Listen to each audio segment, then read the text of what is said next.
Mr. Speaker, sir, I rise pursuant to Standing Order 53-1 to seek a statement from the Standing Committee on Agriculture, Livestock and Fisheries on a matter of national concern regarding moisture content deductions from being imposed on farmers by tea factories.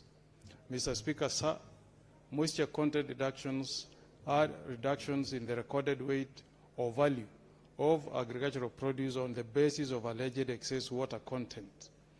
In a circular dated 9th of July 2026, the Tea Board of Kenya declared the deductions of alleged surface or systematic moisture from green tea delivered by factories to be illegal, fraudulent, and a malpractice.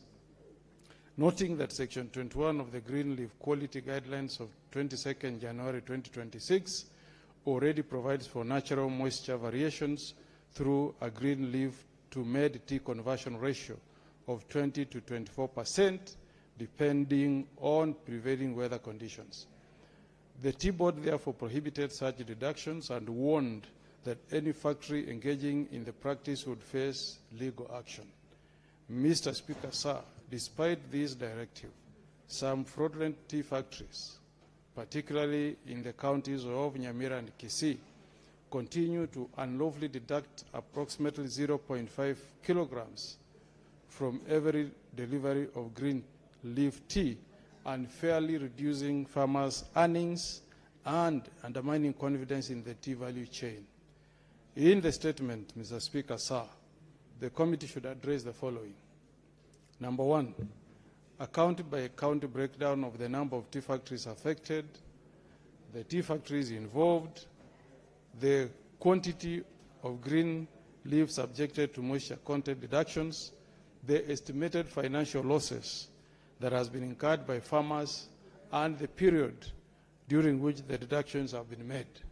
Second, Mr. Speaker, the committee should inquire into the regulatory, administrative, or disciplinary action taken against the responsible factory management and directors who continue to impose the deductions contrary to Section 21 of the Green Leaf Quality Guidelines. 3, the committee should inquire the measures being undertaken by the Ministry of Agriculture and Livestock Development, the Tea Board of Kenya, and other relevant agencies to compensate or reimburse affected farmers for any unlawful deductions and to ensure immediate cessation of the practice in all tea growing regions.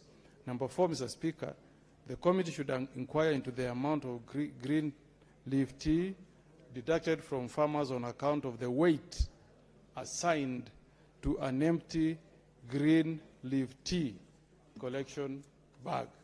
Finally, Mr. Speaker, the committee should inquire into the long-term policy, regulatory and oversight measures being implemented to strengthen transparency and accountability in the weighing, grading, and payment of green leaf, protect tea farmers from unlawful deductions, and ensure full compliance with the law by all tea factories and their management.